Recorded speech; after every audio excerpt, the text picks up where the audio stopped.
제가 얼마 전에 이랜드파크에서 단기간 동안 청년 아르바이트생들의 임금을 착취해왔다라는 사실을 밝힌 바가 있습니다.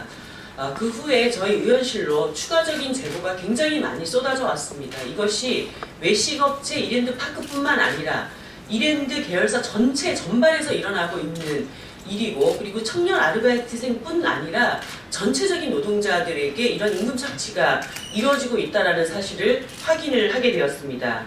오늘은 이랜드가 아르바이트에 이어서 계약직 혹은 정규직 사원들에게도 열정페이를 강요하고 착취해왔다는 사실을 알려드리기 위해서 이 자리에 섰습니다. 저희 의원실을 통해 확인된 결과 이랜드는 정규직 사원들에게 월간 20시간의 연장근로수당만 지급을 하고도 평균 100시간이 넘는 연장근로를 시켜왔다는 것입니다. 소위 포괄임금 계약을 맺고 약정된 시간보다 3배에서 4배까지 연장근로를 시키고도 수당을 전혀 지급하지 않았습니다. 계약직의 경우에는 더 심각한 상황들이 드러났는데요. 하루 평균 15시간에서 16시간을 일을 시키고도 아예 근무 시간을 8시간으로 고정시켜놓고 그만큼밖에 임금을 지불하지 않았다는 것입니다. 계약직에게는 그나마 포괄 임금에 포함되어 있는 20시간 연장근로라고 하는 것도 없었습니다. 제 옆에 자료를 잠깐 보여드리겠습니다. 이랜드의 사원관리 프로그램인 F1이라고 하는 시스템의 화면 자료를 저희 의원실에서 입수를 했습니다. 애슐리 한 매장에서 근무했던 정규직 헤드 트레이너로 일을 하는 사원인 A씨의 경우인데요. 여기 보시면은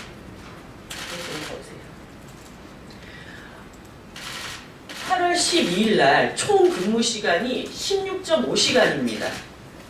그리고 다음 보면 8월 16일 날 총 근무 시간은 17.5시간입니다. 그러니까 단 이틀 동안 이 A모 씨가 일을 했던 총 근무 시간은 34시간입니다. 이틀간 34시간을 근로를 시켰는데 이분에게는 연장근로수당을 20시간만 지급을 했다는 것입니다. 다른 매장에서 근무한 월급제 계약직 직원인 B씨의 경우는 더 심각한 상황을 볼 수가 있습니다. 이 밑에 자료를 보시면 이분의 시간 기록입니다. 그러니까 그날 아침 7시 54분에 출근했던 것이 찍혀져 있고 그날 저녁 11시 19분에 퇴근한 것으로 나타나 있습니다.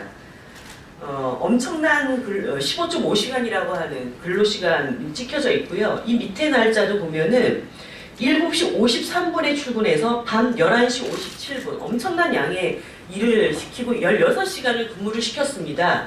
그런데 똑같은 그 F1 자료 시스템에 출근 시간과 퇴근 시간 기록은 이렇게 되어 있는데 총 근무 시간으로 기록되어 있는 것은 8시간, 8시간으로만 기록되어 있다는 사실입니다. 그리고 임금은 8시간 임금만 지불을 한 것으로 그렇게 되어 있습니다. 한마디로 명백하게 이 자료에 나와 있는 출퇴근 기록 시간이 있음에도 불구하고 근로시간을 날조를 한 것입니다.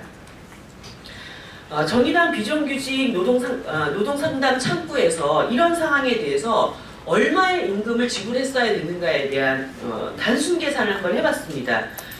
그랬더니 현재 이랜드파크 외식사업부에 정규직과 기간제를 포함한 풀타임 직원에 대한 연장근로수당 체불액은 최대 900억 원이 넘을 것으로 예측이 됩니다. 그런데 현재 이랜드는 근로계약서 및 근무기록을 달라는 퇴직자들의 요청에 회사의 정책상 확인의 제한이 있어서 제공이 어려운 점이 있다라고 하면서 제출을 지금 거부하고 있는 상황입니다. 사용자가 퇴직자의 사용증명서 제출을 거부하는 것은 근로기준법 39조 위반입니다. 각각의 경우에 대해 500만 원 이하의 과태료를 내도록 되어 있습니다.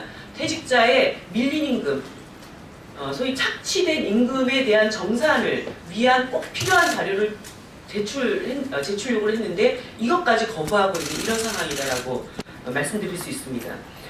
저희 의원실은 이번 사건을 제보한 이랜드 퇴직 사원들은 저희 의원실로 이번 사건을 제보한 이랜드 퇴직 사원들은 전부 20대 젊은 분들입니다. 20대 초반부터 4년에서 5년까지 아르바이트로부터 시작해서 정규직으로 전환된 분들이었습니다.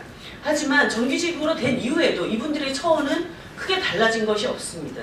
100만 원이 조금 넘는 임금을 받는 그런 상황이었다라는 것도 저희들이 확인이 됐고요. 믿기지 않는 내용이지만 매장에서 일을 하다가 식자재가 부족하게 됐을 때 이 젊은 사원들이 직접 자기로 식자재 비용을 충당해 왔다는 사실도 제보가 되었습니다. 예를 들어서 미리 준비한 식자재가 떨어지게 되었을 때 퀵 서비스를 불러서 옆에 있는 매장에 있는 식자재를 구워오거나 옆에 매장이 없는 지역일 경우에는 아예 재료를 대형마트나 식자재 상에서 그것을 구입을 해오게 됩니다. 그런데 이런 구입 과정이라든가 퀵 서비스를 부르는 과정이 모두 이 근로자들, 노동자들의 비용으로 지불되어 왔다라고 하는 사실입니다. 심지어는 한 사원은 월급 140만 원 중에 100만 원을 식자재로 썼다라는 그런 제보도 있었습니다. 불과 며칠 전에 다른 강역시도에 그러니까 며칠 남겨놓고 다른 강역시도에 지금 그 매장에 인원이 부족하니까 그쪽으로 파견을 나가라 이런 지시를 내립니다. 그렇게 해서 나가게 되면 10평 남짓한 사택에 직급이 자기보다 높은 상사들하고 한 방에서 3명에서 4명까지 함께 생활을 하게 만들기도 했고 화상을 입었는데도 산재 신청을 내지 못하도록 하고 그 치료 비용을 노동자가 스스로 대는 그런 일도 있었습니다. 한마디로 아르바이트에서 사원에 이르기까지 전체가 이랜드에 노예 생활을 한 것입니다. 이랜드 같은 기업을 지칭하는 용어가 있습니다. 바로 블랙 기업이라고 하는 것입니다. 법에 어긋나는 비합리적인 노동을 젊은 직원에게 의도적으로 그리고 자의적으로 강요하고 곧 노동 착취가 일상적이고 조직적으로 일어나는 기업을 지칭하는 용어입니다. 이랜드는 대한민국 최악의 블랙 기업입니다. 저는 이랜드 같은 기업은 더 이상 대한민국에서 기업 활동을 해서는 안 된다 이렇게 생각하고 있습니다. 이것은 이제 근로감독만으로 해결할 문제를 넘어섰습니다. 저와 정의당은 이랜드의 만연한 반노동적 경영 행위를 검찰에 직접 고발할 예정입니다. 그리고 검찰에게 요청드립니다. 저는 지금 이랜드 임금 체불에 대한 또 다른 범죄 사실을 공개했습니다. 범죄 행위를 인지했다면 즉각적으로 임금 체불 정보가 담긴 이랜드의 이 F1 시스템을 확보하기 위해 경찰은 압수수색에 나서야 할 것입니다. 제가 이랜드 파크 문제를 제일 먼저 제기했을 때 이 문제가 해결될 때까지 끝까지 가겠다고 했습니다. 검찰의 고발과 더불어 국회 내에서 이랜드 퇴출법을 발의해서 이 문제를 완전히 근절할 때까지 끝까지 싸울 것을 다짐드립니다. 청년들의 노동을 이렇게 취급한 이랜드는 반드시 책임을 지도록 할 것입니다. 언론인 여러분들께서도 많은 관심을 가져주시기 부탁드립니다. 감사합니다.